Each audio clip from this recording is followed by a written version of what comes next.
Good morning student.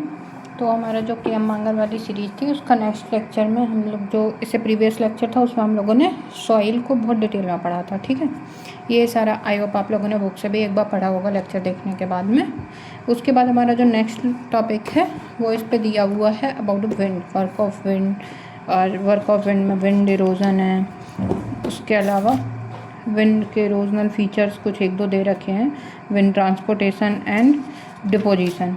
और फिर next है आपका वर्क ऑफ स्ट्रीम। तो अब इसको इससे पढ़ लीजिए। हमने जैसे कल आपको शॉर्ट में बताया था उसी तरीके से बता देते हैं। शॉर्ट इसमें लाइन बाय लाइन इसलिए नहीं बता रहे हैं क्योंकि जब हम लोग जियोमॉर्फोलॉजी की सीरीज स्टार्ट करेंगे उसमें हम लोग इन टॉपिक्स को बहुत डिटेल में पढ़ेंगे। तो यह आपका एक शॉर्ट रिवीजन हो जाए इसलिए हम पढ़ा रहे हैं आपको इस तरीके से। ठीक है, के एम मांगर हम लोग क्यों कर रहे हैं? ताकि हमने जो पढ़ रखा है उसको रिवाइज करने के लिए करते हैं। ओके, सो चलो हम लोग आज से स्टार्ट करते हैं इओलियन प्रोसेस। तो ये हम लोगों का कल यहाँ पे लेक्चर ये ख़त्म हुआ था। यहाँ पर आज डालते हैं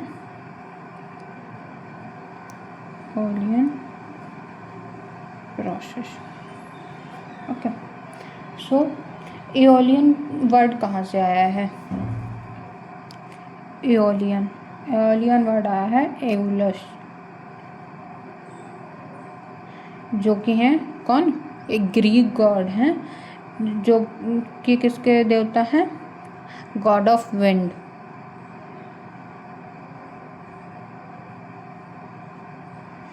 एवेंजर्स में भी एक रहता है ना गॉड ऑफ विंड, जो कि साइड। चलो स्टार्ट करो। सो जिस प्रकार से रिवर होती है वो ह्यूमिड रीजन में वर्क करती है और लैंडफॉर्म क्रिएट करती है, एक इंपॉर्टेंट जियोमॉर्फिक एजेंसीज होती है। उसी प्रकार से जो डेजर्ट एरिया में क्या होता है? विंड अपनी एक मेजर जियोमॉर्फिक एजेंट होती है और वो तीनों ही काम करती है। विंड इरोजन भी करती है, ट्रांसपोर्टेशन भी करती है एंड डिपोजिशन भी करती है। और यही तीनों प्रोसेस मिल करके डेजर्ट के जो लैंडस्केप है वो बनाती है। अब क्वेश्चन ये आता है कि जो विंड है वो डेजर्ट में ही ज़्यादा इफेक्टिव क्यों होती है? ऐसे जो अपना जो बुंदेलखंड का एरिया है वहाँ पर डेजर्ट इतना नहीं है, मतलब गर्मी पड़ती है पर डेजर्ट नहीं है इतना प्रॉपर एरिया। तो ऐसे जो डेजर्ट एरिया नहीं है वहाँ पे इतना ज़्यादा वर्क क्यों नहीं करती? डेजर्ट में ऐसा क्या है कि विंड ज़्यादा वर्क करती है, एक डोमिनेंट एजेंसी बन जाती है? सो उसके 5 रीजन्स होते हैं। फर्स्ट वन है वेजिटेशन का एब्सेंस होना, so absence of vegetation. Second, dry and loose sediment.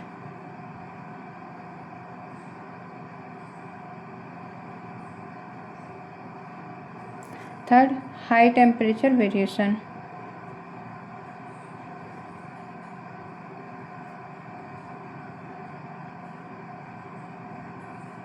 Fourth, low moisture. 5, जब इतना सब होगा तो स्ट्रॉन्ग विंड भी वहाँ पे मिलेंगे। सो वेजिटेशन ना होने की वजह से क्या होता है? पार्टिकल्स आपस में बाइंड नहीं रह पाते हैं और पार्टिकल बाइंड नहीं रहेंगे तो वो लूजली कंसोलिडेटेड रहेंगे। उसके साथ साथ में क्लाइमेट बहुत ड्राई रहता है जिसकी वजह से सेडिमेंट लूज रहते हैं तो हवा उनको उड़ा के ले जा सकती है।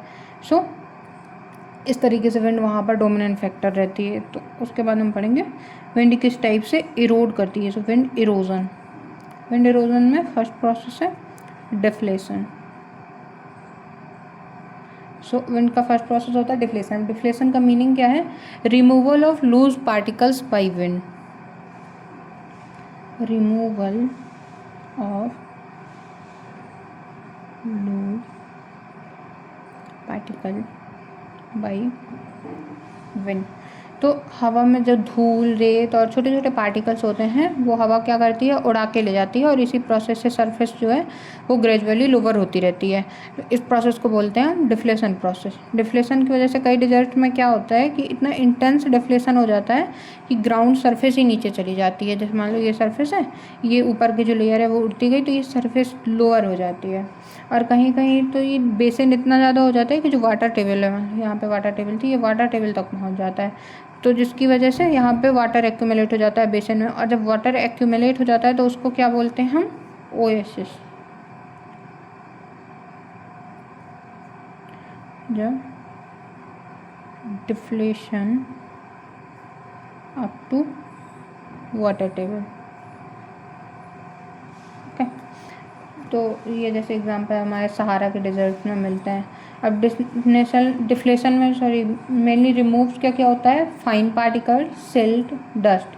जो हैवी पार्टिकल्स हैं वो वहीं पे रह जाते हैं, जिसकी वजह से क्या डेवलप होते हैं, heavy particles develop desert, pavement या पेवमेंट। सेकेंड प्रोसेस है एब्रेशन। इसको समझने के लिए इमेजिन करो कि डस्ट स्टॉर्म के समय हवा रेत के पार्टिकल्स को लेके चल रही है। हवा है वो आपकी चल रही है, उसके साथ में रेत के पार्टिकल्स हैं, और यही रेत के पार्टिकल जो एक्सपोज्ड रॉक है उनसे टकरा जा रहे हैं। मान लो यहाँ पे कोई रॉक है, ठीक है, ये एक रॉक है रखी हुई है, इस डायरेक्शन में हवा चल रही है ऐसा, तो जो ये हवा जा रही है इस डायरेक्शन में, तो उसके साथ में कुछ सैंड के पार्टिकल भी होंगे ना, तो वो सैंड के पार्टिकल इस सरफेस से टकराएंगे तो इसको भी इरोड करते हुए जाएंगे, तो जो घिसते हुए जाते हैं रॉक सरफेस को, उस प्रोसेस को बोलते हैं एब्रेशन। सो एब्रेशन क्या होती है, erosion of rock by sand laden winds. So erosion of rock by sand laden wind called abrasion. इस प्रोसेस को और एक नाम दिया जाता है सैंड ब्लास्टिंग, क्योंकि सैंड की वजह से वो ब्लास्टिंग एक्शन कर रहे हैं ना, इस वजह से। ये बिल्कुल वैसे ही होता है जैसे इंडस्ट्री में प्रेशर से सैंड को सूट करके पॉलिशिंग की जाती है रॉक्स वगैरह की, उसी तरीके से इसमें रॉक पॉलिश हो जाती है। सो विंड खुद किसी चीज़ का इरोजन नहीं कर रही है, एक्चुअल में जो सैंड पार्टिकल्स विंड के साथ होते हैं वो टूल की तरह वर्क करते हैं और वही इरोड करते हैं। थर्ड प्रोसेस है एट्रीशन। ठीक है, एट्रीशन में क्या होता है, पार्टिकल्स एक दूसरे से टकराते हैं, एक सैंड पार्टिकल दूसरे सैंड पार्टिकल से टकरा जाता है, कोलाइड कर लेता है। सो इसमें पार्टिकल एक दूसरे से कोलाइड करते हैं, सो कोलिजन की वजह से जो पार्टिकल्स है वो छोटे होते जाएंगे और राउंडेड होते जाएंगे। सो एट्रीशन क्या है, particle to particle collision, particle to particle collision is called attrition. अब डिफरेंस क्या है एब्रेशन और एट्रीशन के बीच में अगर हम देखें, सो एब्रेशन में क्या होता है, इसको थोड़ा सा लिख लेते हैं तो अपन को ना समझने में इजीली समझ आएगा आपको।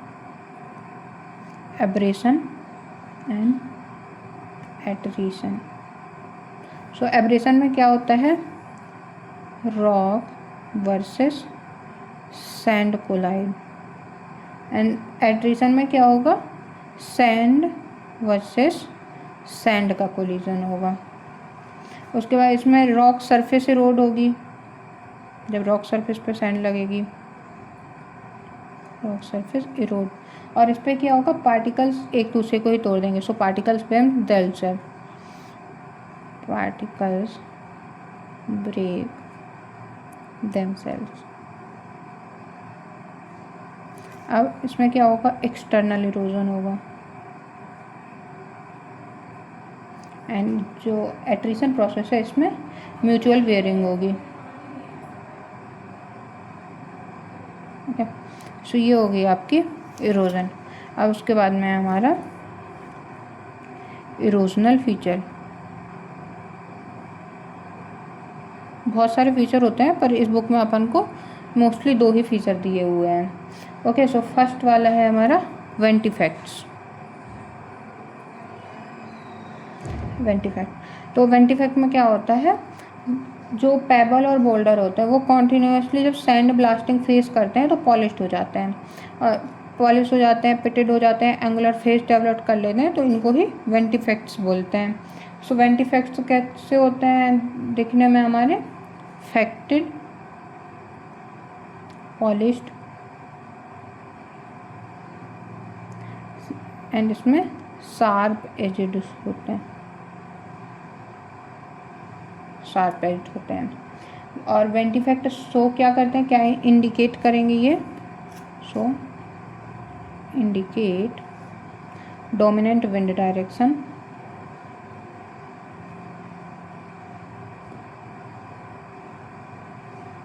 And prolonged aeolian activity.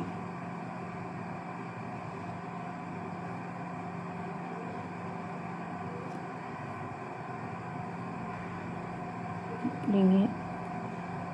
Okay, तो ये जो हमारे होते हैं वेंट इफेक्ट्स वो इस तरीके से होते हैं। सेकेंड वन इसमें दिया हुआ है पेडेस्टल रॉक्स।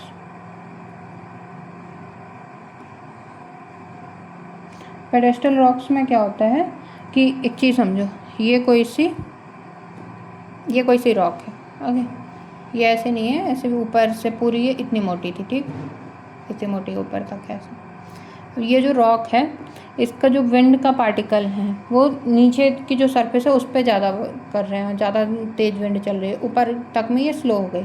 तो जो सैंड के पार्टिकल्स में वजन भी है, विंड उनको लेके आ रही है, तो वो क्या करेंगे, नीचे वाला जो एरिया है उसको ज़्यादा इरोड करेंगे और जो अपर सरफेस है उसको कम इरोड करेंगे। तो जिसकी वजह से ऊपर ये ऐसे छतरी टाइप की बन जाएगी और नीचे थोड़ा कम उस पर बचेगा, बहुत ही पतला पाइप सा बचेगा। तो इसकी वजह से क्या होगा, जब इरोजन लोअर पार्ट में ज़्यादा होगा, रॉक्स का लोअर पोर्शन ज़्यादा इरोड हो जाएगा और अपर पोर्शन है वो कंपैरेटिवली बच जाएगा, जिसके रिजल्ट में क्या होगा कि टॉप ब्रॉड हो जाएगा और बेस नैरो हो जाएगा। इसी को क्या बोलते हैं, mushroom rock, mushroom rock. Okay, तो ये इस तरीके से बनती है। सेकेंड प्रोसेस पे दी गई है विंड ट्रांसपोर्टेशन।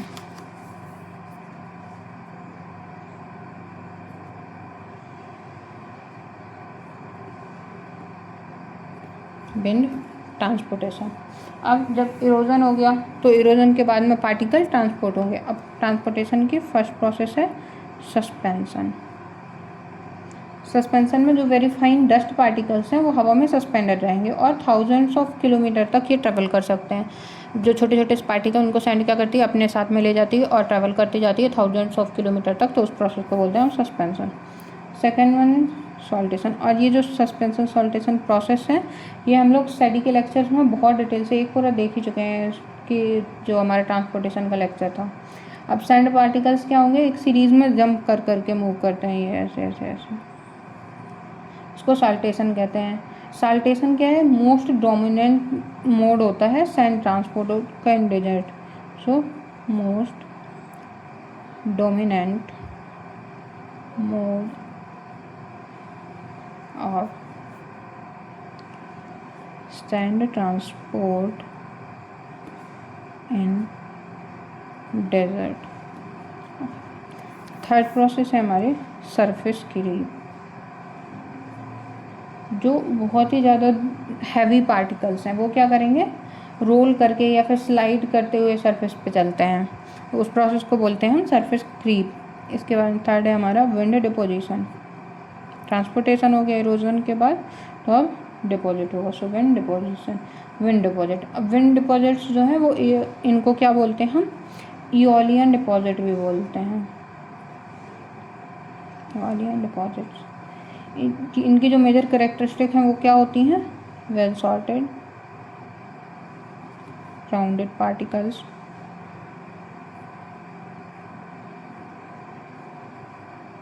वीक स्ट्रेटिफिकेशन,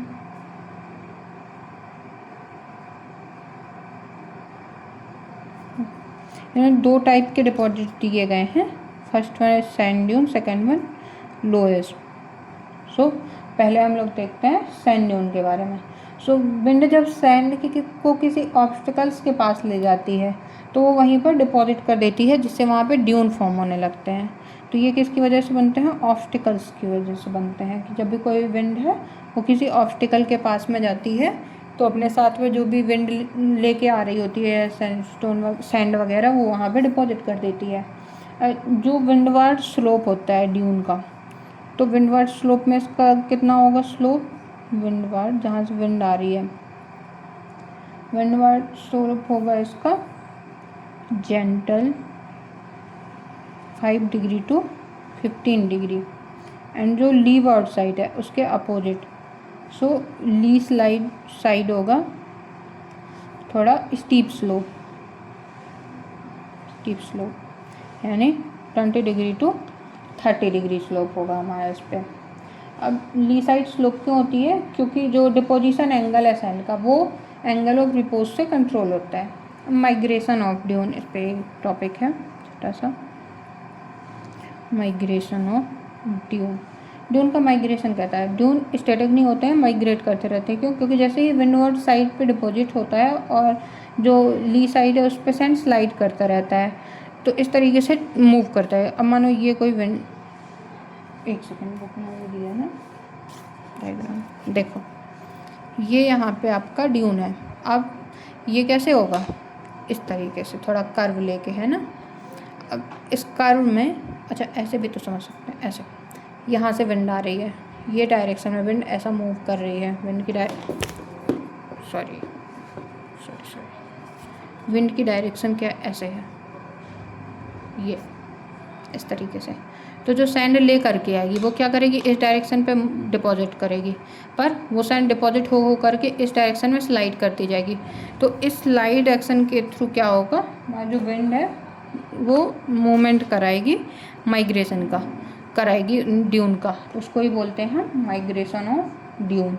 सो इंटायर ड्यून क्या करता है? फॉरवर्ड मूव करता रहता है। इसकी वजह से प्रॉब्लम्स क्या क्या क्रिएट होती हैं कि ये फार्म्स कवर कर लेते हैं, उसके अलावा हाईवेज को भी बरी कर देते हैं, हाईवेज बरी कर देते हैं, रेलवे ट्रैक को भी डैमेज कर सकते हैं, रेलवे ट्रैक डैमेज। इनको कंट्रोल कैसे किया जा सकता है जो विंड माइग्रेट कराती है ड्यून्स को? By the plantation. जितना ही हम ज़्यादा प्लांटेशन करते रहेंगे तो उनकी जड़ें उनको बाइंड करके रखेंगी सैंड पार्टिकल्स को, और वो मूव नहीं करेंगे। ठीक है। सो इसके टाइप्स हैं ड्यून के types. First one is transverse dune. Transverse dune, इसमें क्या होता है? लॉन्गेस्ट एक्सिस है जो विंड डायरेक्शन के परपेंडिकुलर होती है। So longest axis wind, longest axis perpendicular to wind direction. Okay, इसमें कंडीशंस क्या क्या होनी चाहिए? कि विंड स्ट्रॉन्ग होनी चाहिए, स्ट्रॉन्ग विंड, और लार्ज सैंड सप्लाई।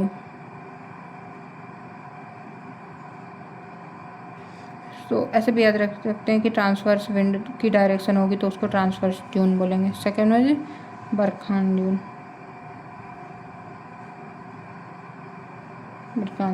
बरखान सबसे फेमस ड्यून होगा। ये कैसा होता है? क्रिसेंट शेप होता है, यानी आधे चंद्रमा के समान दिखता है, क्रिसेंट शेप। इसमें जो कॉन्वेक्स साइड है वो विंड को फिक्स करती है।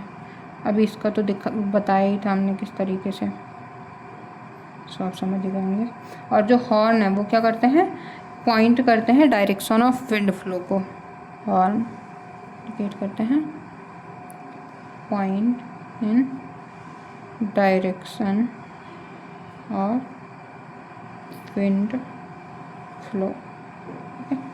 के फॉर्मेशन के लिए कंडीशंस क्या क्या चाहिए होती हैं हमें? कि जो विंड है वो यूनिडायरेक्शनल हो,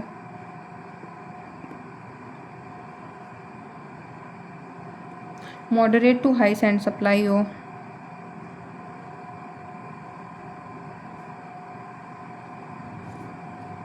high sand supply, hard desert surface हो। ओके, आपको इसमें विंड डायरेक्शन सबसे इम्पॉर्टेंट रहती है जो क्रिसेंट ड्यून होता है। अब थर्ड वन दिया हुआ है इस पर, longitudinal dune.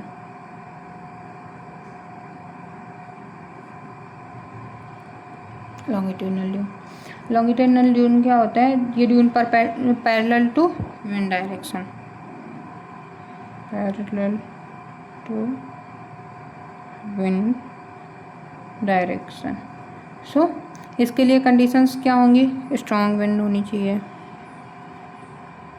Strong wind, small sand supply,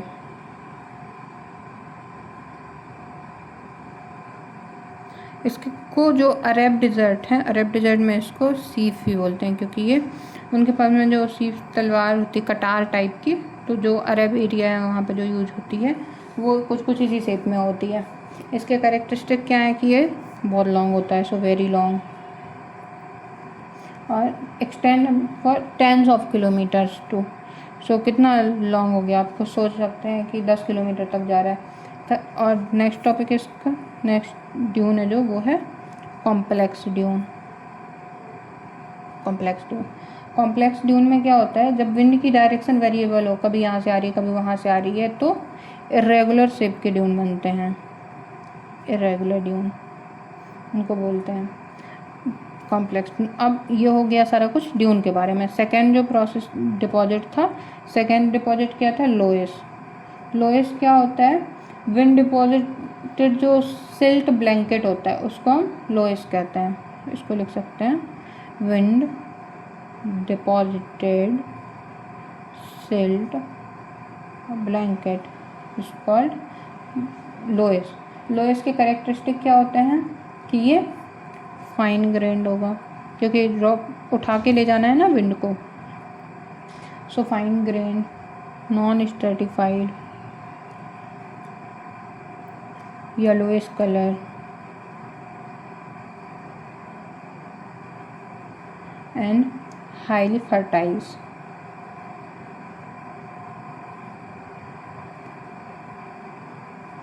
इसका कंपोजिशन जो होता है वो क्या होता है, quartz, feldspar, calcite, hornblende etcetera. इसका जो सोर्स है वो कहाँ से होता है, जनरली जो इसके लिए एरिया वो कहाँ से लाती है, सो या तो डेजर्ट से,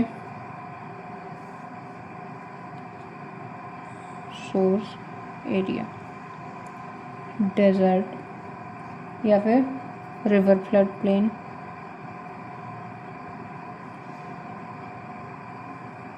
ग्लेशियल आउटवर्ड्स प्लेन।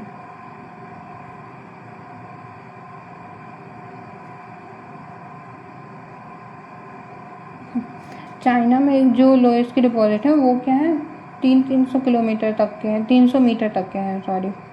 आपसे एक क्वेश्चन है कि जो लोएस्ट है वो फर्टाइल क्यों होती है, सोच के बताइएगा आप इसका। आप जैसे ही बुक पढ़ोगे आपको मिल भी जाएगा इसका आंसर, बट आप सोच के बताइएगा। एक छोटा सा अगर हम लोग कंपैरिजन देखें रिवर डिपॉजिट में और विंड डिपॉजिट में, तो रिवर में क्या होती है, सॉर्टिंग पुअर होती है, और विंड में सॉर्टिंग स्ट्रॉन्ग होती है या एक्सीलेंट सॉर्टिंग होती है। जो रिवर डिपॉजिट है वो राउंडेड तो सब राउंडेड होंगे, और जो एओलियन डिपॉजिट है वो वेल राउंडेड होंगे। रिवर है वो स्ट्रेटिफाइड होगी, और जो विंड है वो वीक स्ट्रेटिफाइड होगी। रिवर में मॉइस्ट एनवायरनमेंट होता है और विंड में एरिड एनवायरनमेंट होता है। तो ये हो गया हमारा विंड के बारे में सारा कुछ। अब हम लोग एक बार क्विकली रिकैप कर लेते हैं सारा कुछ जो हम लोगों ने यहाँ पे पढ़ा हुआ है। ये सारा कुछ रिकैप करने के लिए जल्दी से बोल लेते हैं कि विंड क्या करती है, इरोजन करती है। इरोजन कैसे करती है, deflation, abrasion and attrition process के थ्रू। लैंडफॉर्म बनाती है, वेंटिफैक्ट पेडेस्टल रॉक्स। ट्रांसपोर्टेशन करती है through the suspension, saltation and surface creep process से। और डिपॉजिट क्या करती है, सैंड ड्यून्स को डिपॉजिट करती है एंड लोएस को डिपॉजिट करती है। ओके, तो ये हो गया हमारा एओलियन प्रोसेस। आई होप आप लोगों को समझ में आया होगा, और आप लोग कभी जो कि मांगर सर की बुक है उसको रीड करेंगे अपने से, ताकि आपको समझ आए। सो ये हम लोगों का आज एरिड वाला जो सेक्शन है वो कंप्लीट हो गया। इससे ये आपका विंड का पूरा सेक्शन हो गया। यहाँ पे जो आपके दिए हुए हैं ड्यून टाइप वगैरह वो भी हम लोगों ने पढ़ लिया, लोएस को भी पढ़ लिया। इसके बाद में जो नेक्स्ट टॉपिक होगा हमारा, उसमें हम लोग पढ़ेंगे work of streams. So thank you very much for attending this class.